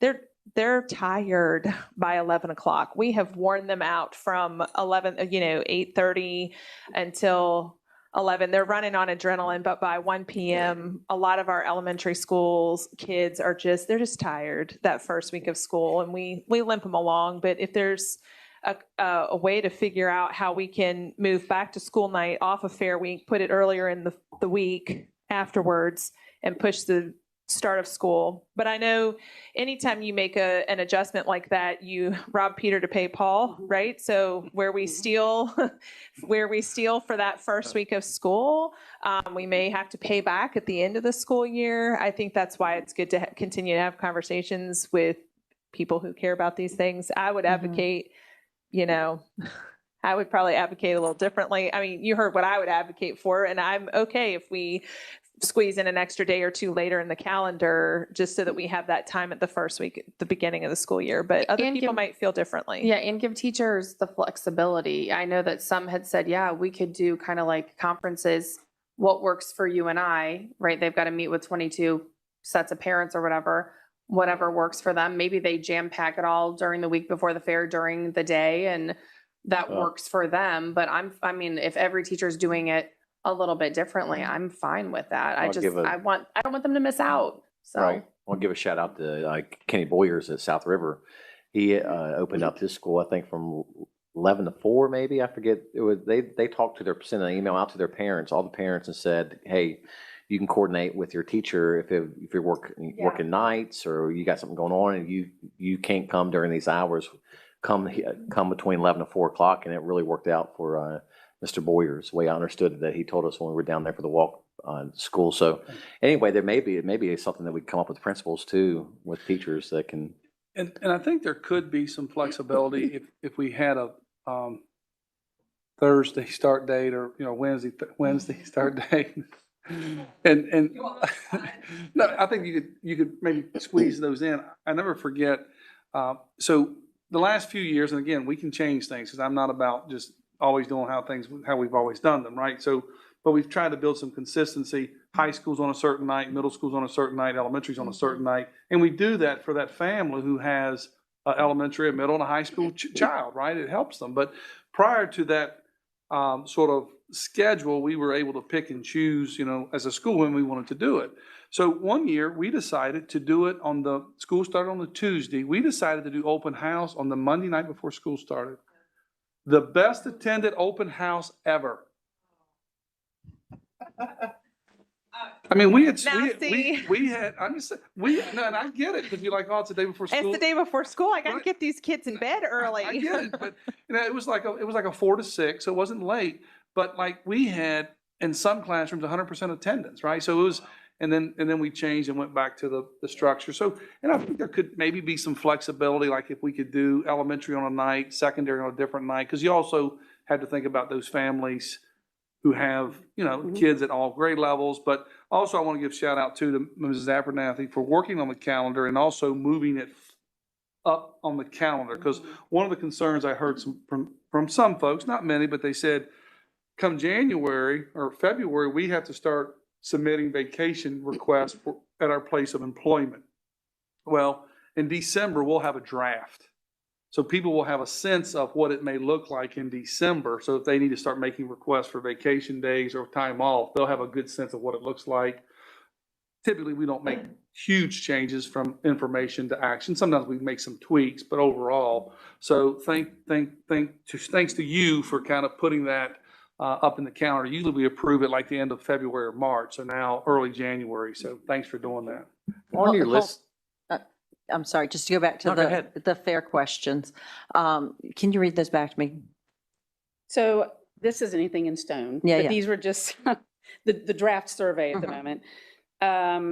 Let's see. Currently, let me see. We have back to school nights during fair weeks. We included questions about the Rockingham County Fair. Do you attend? And if so, how often? Do you participate in the fair? How often and what time of day?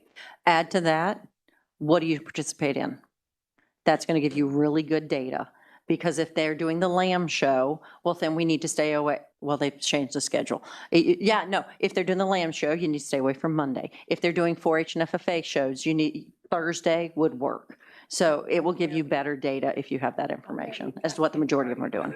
Well, and I think that'll lay out the difference between, we've got families that are actively participating in competitions there at the fair, and then we have families like mine who, we don't do that, but we do enjoy going to the fair in the evenings. So yours is going to be every weather day. related. Yeah, right. Every day. We're at the fair every day. Yeah. And we are there till close. We're there a lot.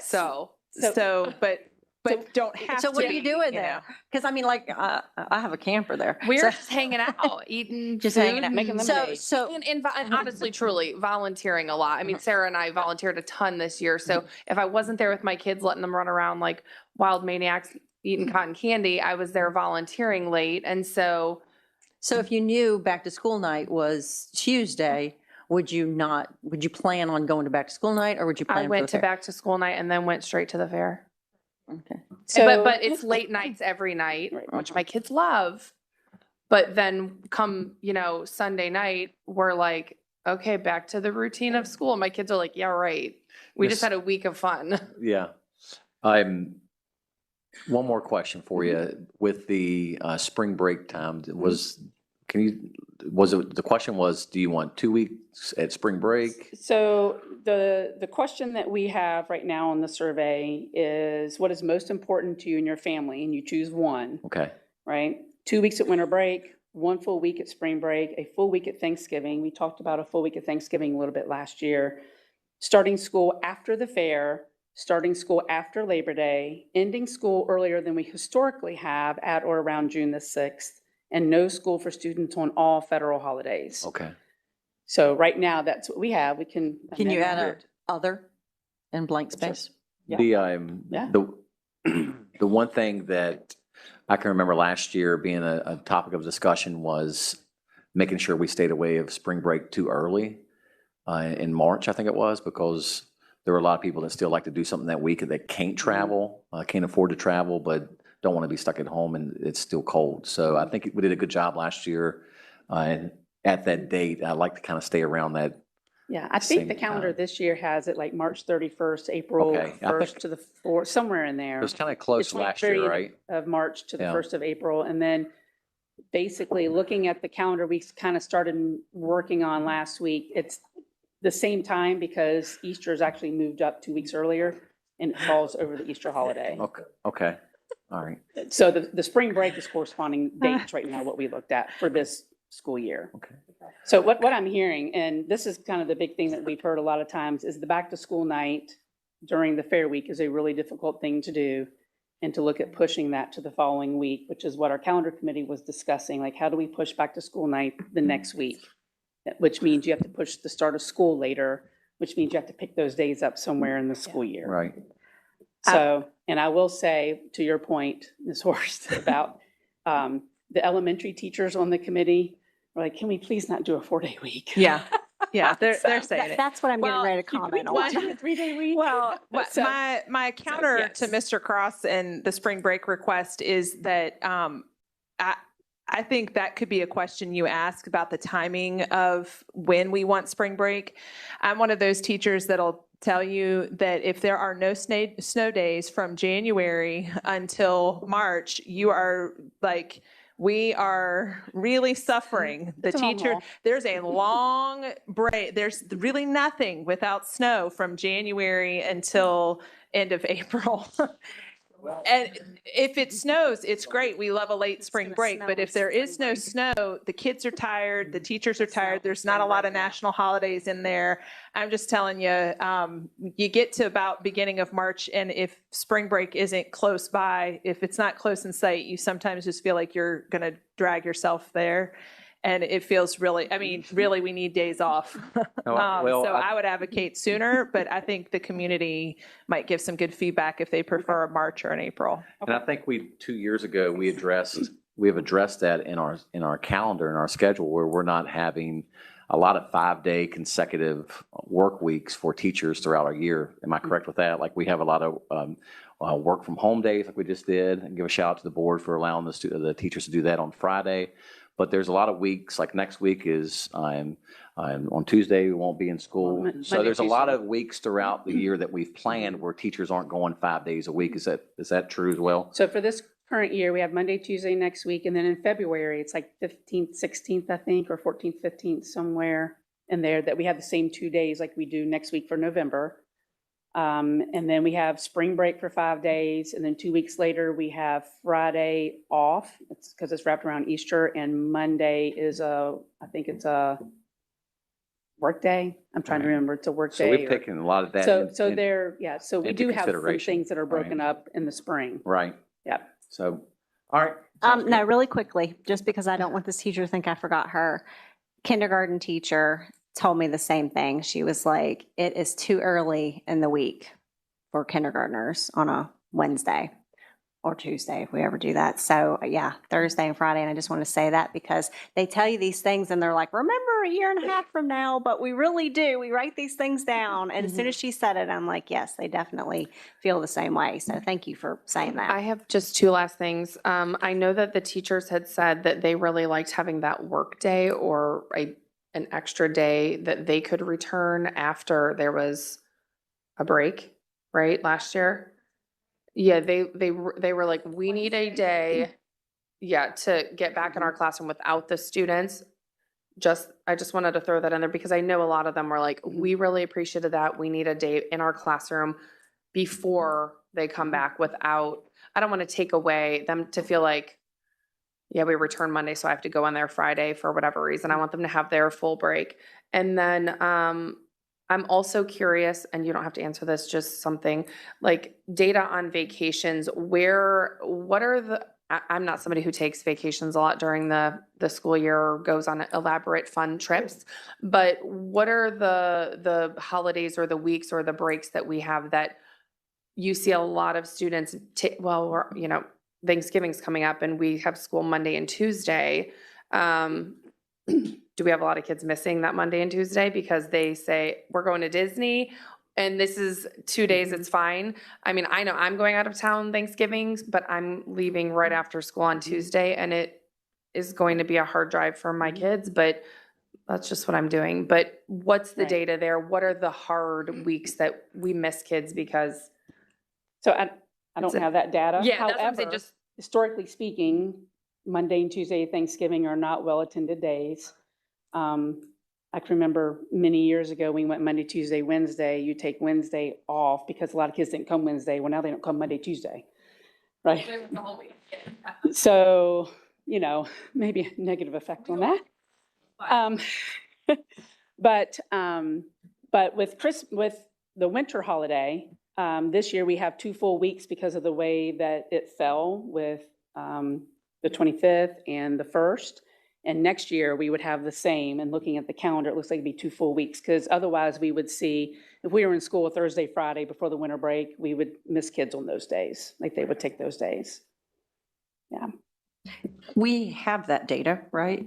You just don't have it with you. Oh, yeah, I'm sure we can find it. Mhm. Can you kind of get that for us, like our worst attended days? Absolutely. When you bring back the rest of the data, that'd be Yeah. awesome.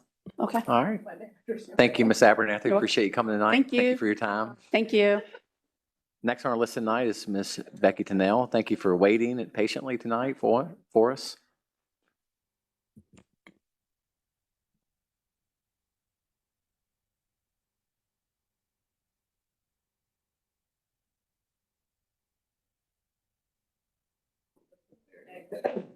Well, now it shows a red light. I thought red meant bad. Greetings, everyone. I'm bringing you some policies. We're trying to get caught up on some policy work that we had sort of put on hold. So you see 5 policies there, 3 that are updates of current VSBA policies, 1 that's a deletion because it's no longer legally required by the VSBA, and then 1 that's a complete addition in regard to reading specialists. So you'll see some that are required for us to adopt. So these are coming to you for information. I'm happy to answer any questions, and I'll come back for action on November 11th with some more policies. Thank you so much. I reviewed them tonight, Okay. looked over them, and I do have a few questions on a few of them, so I'll come to you and ask. That'd be great. So, any other questions for her while she's here? All right. I have just a quick Okay. question, just a simple on, because I'm afraid I'll forget to email you after, on DJA, the part where we're adding in a paragraph there, it's indented. Can we not indent that and just move it back to be in alignment with the rest of the document? Sure, yeah. Um, And the one that was a deletion, Write that down. oh, just a second. Yeah, GDI, is that, because basically GCCB is almost an identical policy that I think we approved maybe last month. Is that why you said that one's no longer It's not legally legally required? but- required, and if Dr. Painter, she answered this question earlier for a school board member, if she wants to stand and maybe answer that question for you. So with that policy, we would have to change it if we leave it as it is because we don't really follow that practice anymore. As far as like internal transfers, we allow anybody to apply for internal transfer. Through a process and it's not a paper form. And plus we already have that family member employment policy that is handling it. Okay. How about if I mean, she put that in words too and was very articulate about it. How about if I forward that to you and you can read over it? And if you still have some questions, we can talk about Okay, it. yeah, I looked at both of them. I just thought that they were really similar, and I thought maybe we were just deleting because they were sort of duplicates.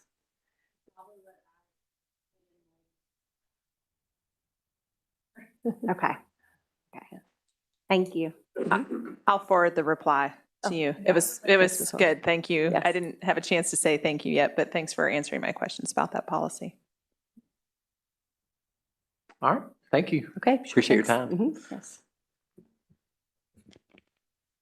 All right, that leads us to public comments tonight. We have one person signed up, and it's Darren Mahoney. And come on up, you have 3 minutes. Good evening to the members of the board. Thank you for this opportunity for me to speak today. I'm here to address the current no-tolerance phone policy at Broadway High School, which prohibits the phone use entirely during school hours. While I understand the intent behind this policy, I believe there are specific cases, especially for upperclassmen, where a more flexible approach would be both reasonable and beneficial to our academic environment. First, let's recognize as seniors, we have a unique set of responsibilities and expectations. Me and my fellow classmates who want to get into top 20 colleges have enrolled in online classes, some of which are required for college preparation but aren't offered in person here at Broadway. For example, advanced courses like AP Physics, AP Statistics, AP Micro and Macroeconomics, AP European History, and AP Bio are only accessible online. In these cases, we rely on our phones to check assignments, communicate with teachers, or even participate in discussions. Banning phone use without consideration these needs our ability to succeed in these crucial courses. As an upperclassman, we've proven our dedication to academic achievement. We're among the most academically inclined class Broadway has ever had, talking about seniors. Our collective GPA is higher than it's been in previous classes, and we have higher rates of AP and honors courses participation, and we have higher test scores than any other class before us. For example, my close friend just got a 1550 on his SAT, which is in the top 1% of all high schoolers. And when I took the AP Environmental Science class, the environmental science test for the AP class, I got a 5, which is less than 9% of the country gets. Our college acceptances for top schools are going to be way higher this year than ever before. This demonstrates that we are capable of handling greater responsibilities and making mature decisions. Being allowed controlled phone access would not only acknowledge our hard work, but also help us continue this path of academic success. Going back to no tolerance, I think it's plain out dumb that we should get rid of it for all grades in high school. For example, I'm currently serving 3 days of base because this is my 3rd strike for the phone policy. For context, my 1st strike was when my 9-year-old baby sister was in a car accident and my mom was texting me and telling me to come home during lunchtime, which was not during class. My 2nd strike was when my boss was texting me during study hall, and he asked me to come in that day because my coworker had fallen ill, and I got it taken away before I could text him back, and that almost got me fired. My strike that I'm serving 3 days in base for was my AP statistics teacher that lives in Richmond was calling me during study hall period. So I went out in the hallway, and she had a few questions about the midterm I had taken, and I hung up and I apologized to the librarian, and I apologized and said that it was my teacher who was calling me, and I got a referral and my phone taken away. I think it's dumb that there are no contexts when giving these punishments, and I think it's dumb that there is no context when given punishment, and I think it is wrong for teachers having to enforce this when you tell them that if they don't enforce it, there'll be a deduction in their paycheck.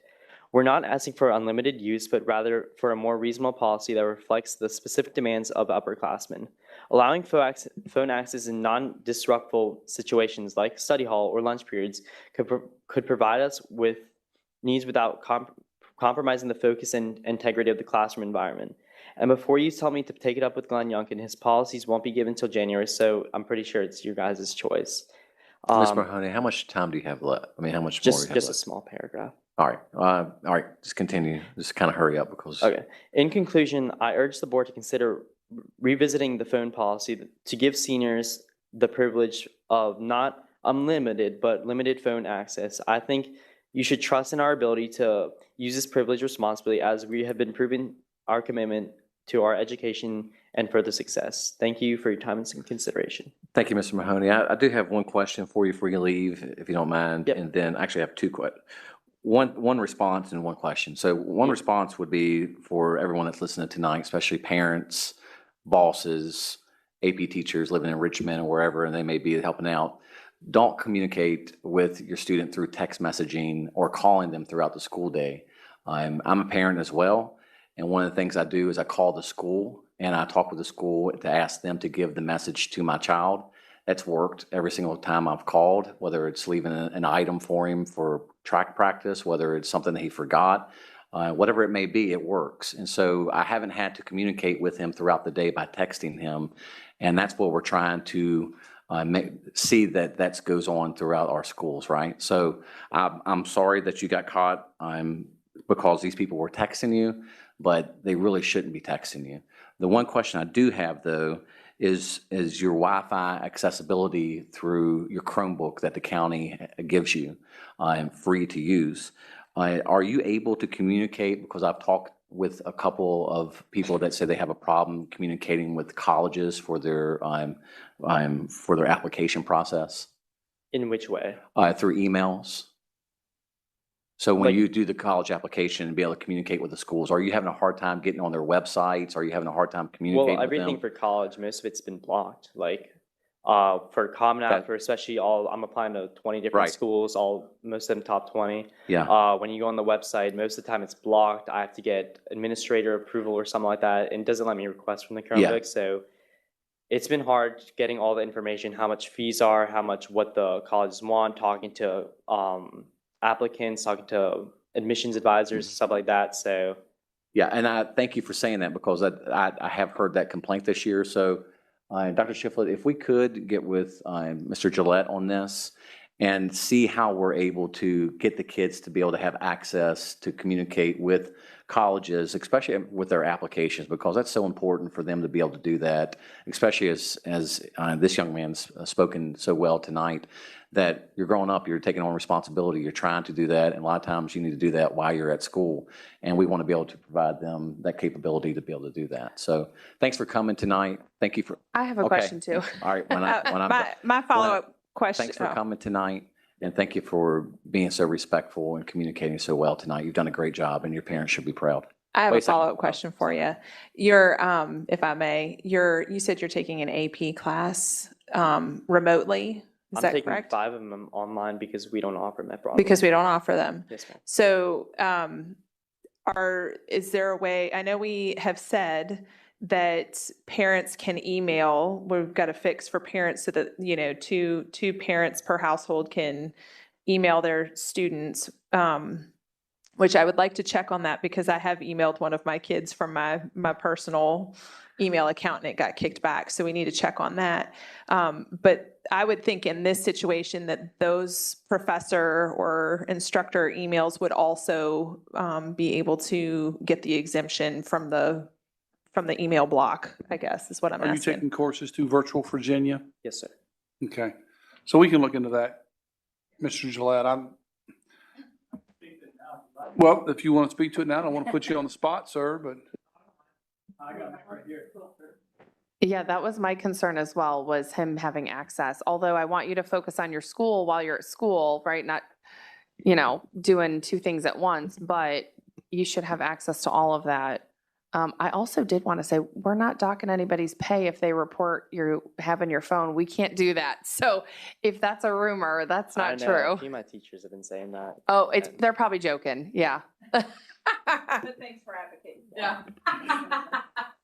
So it sounds like there was a few specific questions. I'll start with the email question, since that was the first one on my mind. High schoolers can email with anyone outside of the division. That is not blocked.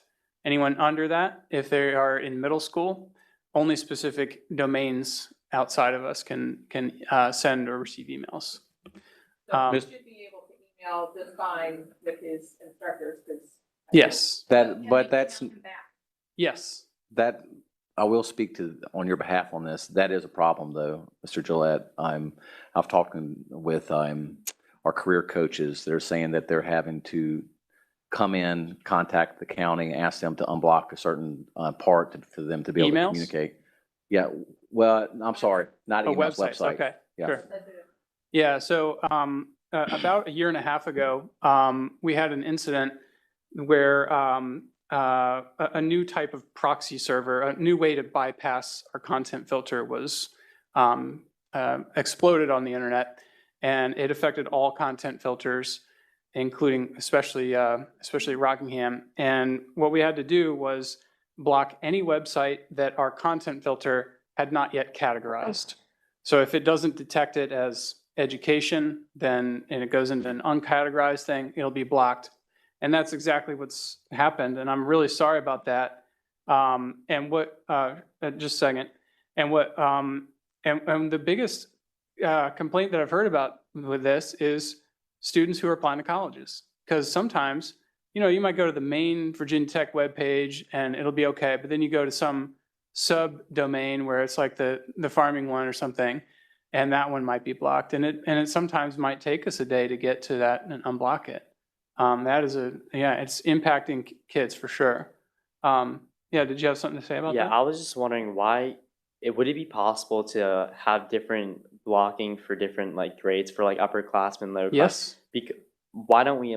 Because like for example, I had a physics lab for AP Physics, and I had to do a lot of research, and almost all the websites were blocked. I had to request it through. I mean, I wasn't able to request it. There's no way for me to request it, and then I had to go to the tech office. They said they have to send it to a central office or something like that, and it was just hard. I just had to take much extra unneeded steps to finish that lab, and I was just, why don't we have that as an option right now? Because if we turned it off, then students would be able to get to whatever they want on the entire internet. So what would the proper channel for him be to, is it what he just said, go to his tech person and then they go through central office, or is there like a main email they can send, you know, a generic email, hey, I need help, I need these websites added to my profile or whatever you have? It depends on whether or not they're physically in school or out of school. When they're in school, there is a button that they can press that says submit it to the help desk. Okay. And actually, the request goes to their teacher. And the teacher can temporarily unblock it for 48 hours. And then if they want it to be unblocked permanently, the teacher does have to make a help desk ticket. And you said that's not working when you hit the request? Well, I can't request for my Chromebook. Like, there's no like like I remember last year there was just like you send it to the emails or send it to a teacher. You email them the link to unblock it, but now there's no option. Okay.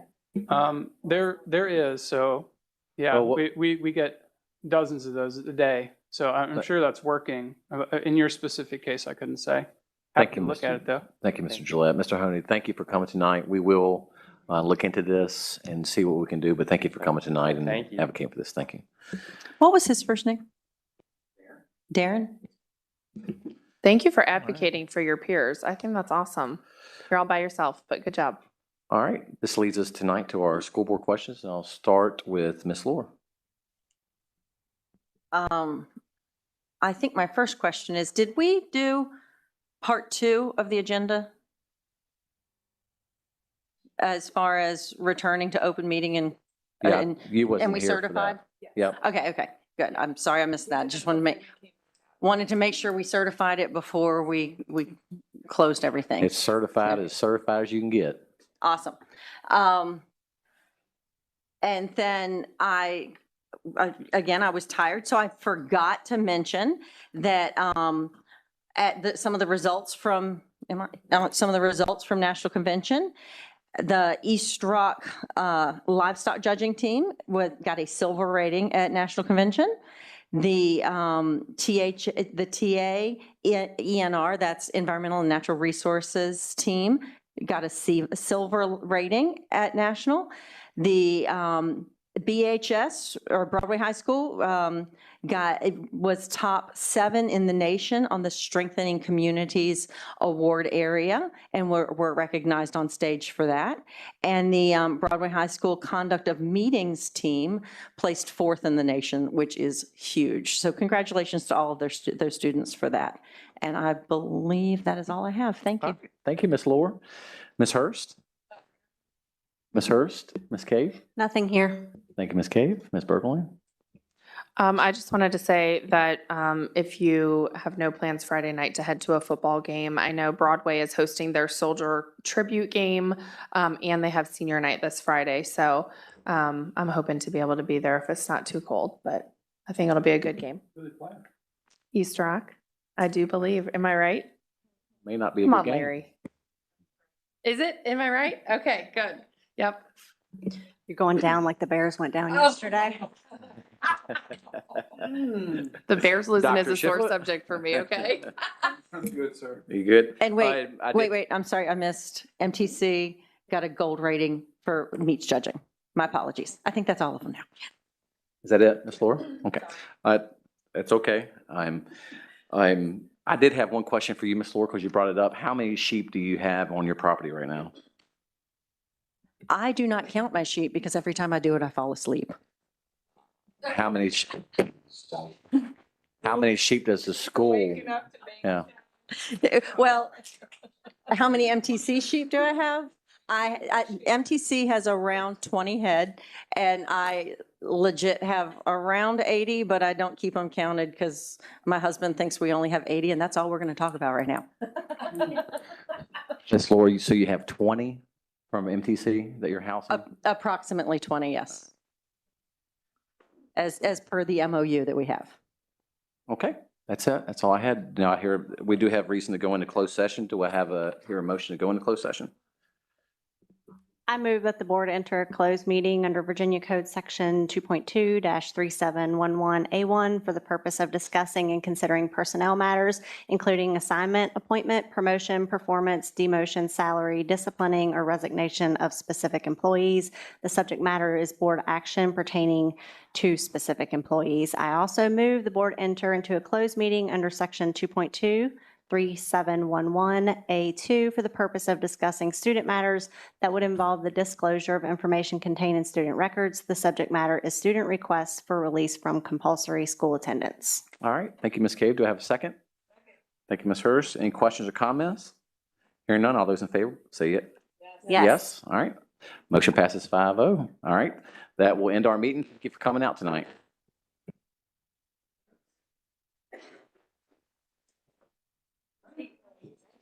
Oh,